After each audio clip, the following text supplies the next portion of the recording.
èèyàn lé èwo lè ṣe ẹ káàbọ̀ sí orí Mashola Gist TV. Gist tèmi wọ́n ní kábíyèsí wọ́n ní wọ́n bẹ Princess Adeola o wípé kí wọ́n padà wá sínú palace wípé àwọn àti Queen Naomi àwọn ti yanjú ọ̀rọ̀ àwọn. Èèyàn lé tí ẹ bá gbàgbé ẹ mọ̀ pé Princess Adeola ó ṣe gudugudu méje yàyà mẹ́fà nínú ọ̀rọ̀ kábíyèsí àti Queen Naomi kó tó di pé Queen Naomi ní àwọn padà wá sínú palace pẹ̀lú bó ṣe ń bẹ Queen Naomi lójoojúmọ́. Gist tèmi nìyẹn, ẹ jẹ́ ká jọ gbọ́ gbogbo ẹ̀ tán. Tó bá jẹ́ ìgbà àkọ́kọ́ níyìí tí ẹ̀ ń darapọ̀ mọ́ Mashola Gist TV, èmi ọmọ yín mú kí yín káàbọ̀ sí orí gist mi lénìí. Orúkọ mi ni Mashola, mo máa ń sọ̀rọ̀ nípa celebrity gist, royal gist, mo máa ń sọ̀rọ̀ nípa politics àti gbogbo nǹkan tó ń ṣẹlẹ̀ ní agbègbè Nàìjíríà. Èèyàn lé tí ẹ bá ti subscribe, ẹ subscribe o, so that tí n bá ti post any gist ẹ máa rí. Mo dúpẹ́ pọ̀ lọ́wọ́ gbogbo ẹ̀yin tó jẹ́ pé ẹ̀ ń gbọ́ mi, gbogbo ẹ̀yin tó jẹ́ pé ẹ ti subscribe, gbogbo ẹ̀yin tó jẹ́ pé ẹ̀ ń share and like. Ọlọ́run Elédùmarè á bá mi gbọ́wọ́ yín sókè o ní àṣẹ Ọlọ́run. Èèyàn lé, ẹ̀yin náà mọ gbogbo ìgbà tí Princess Adeola ń bẹ Queen Naomi wípé wọ́n ní láti padà wá sínú palace, pé palace ò dàbí ìgbà tí Queen Naomi nìkan wà nínú palace. Èèyàn kì í ṣe nǹkan kékeré. Ẹ rántí pé ìgbà yẹn tí Princess Adeola fẹ́ mú Queen Naomi padà wá sí inú palace àti Dr. Elizabeth ọmọ kábíyèsí tí wọ́n lọ ń bẹ Queen Naomi all the time. Nígbà wọ́n fẹ́ kí Queen Naomi padà wá sínú palace o, wípé kábíyèsí wọn feel the same, wípé kábíyèsí wọ́n ronú ní gbogbo ìgbà yẹn tó jẹ́ pé back and front ni Dr. Elizabeth àti Dr. Elizabeth ọmọ kábíyèsí tó máa lọ ń bẹ Queen Naomi.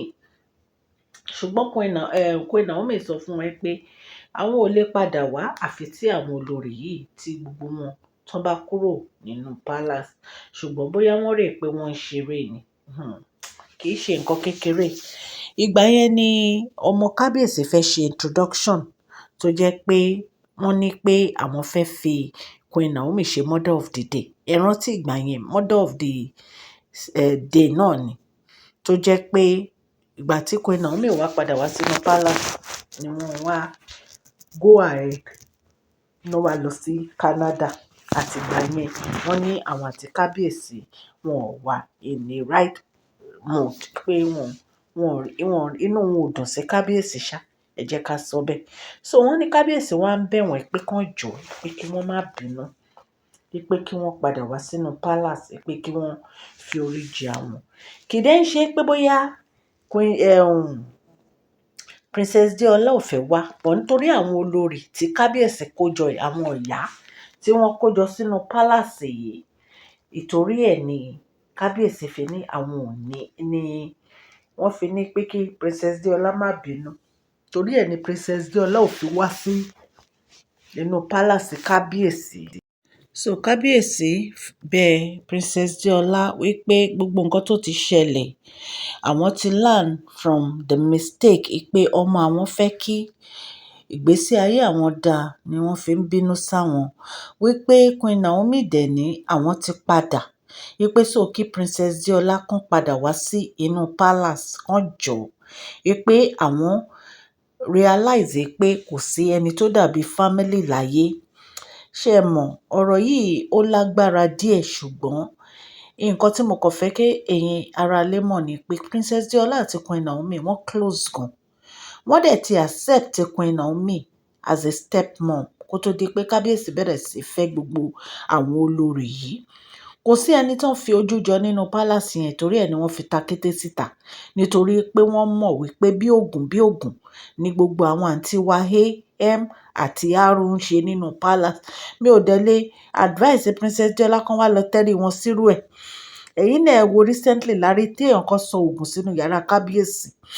Lẹ́yìn yìí wọ́n náà ń fẹ́ nǹkan lẹ́yìn ẹ̀yìn ilẹ̀kùn, wọ́n ní àǹtí wàhálù ni wọ́n bá ń bẹ̀. Gbogbo àwọn nǹkan burúkú báyìí, ó bẹ́tà bí Princess Deola ṣe ra fà sẹ́yìn. Bóyá tí kábíyèsí bá lé gbogbo wọn kúrò, wọ́n á lè wọnú palace. To the extent pé kábíyèsí ní pé kí Princess Deola pe Queen Naomi wípé wọ́n á rí i pé àwọn ti yanjú ọ̀rọ̀ àwọn dẹ̀ ti ń gbègbèsẹ̀ láti mọ Queen Naomi padà wá sí inú palace. Ẹ̀yin èèyàn lé gist tá gbọ́ ní ta ni ká sọ fún yín. Ọlọ́run Elédùmarè á ràn yín lọ́wọ́. Gbogbo etí tó ń gbọ́ mi, òkè òkè lọ́lá yín á máa lọ. Ọlá yín ò ní lọ ìsàlẹ̀ láíláí.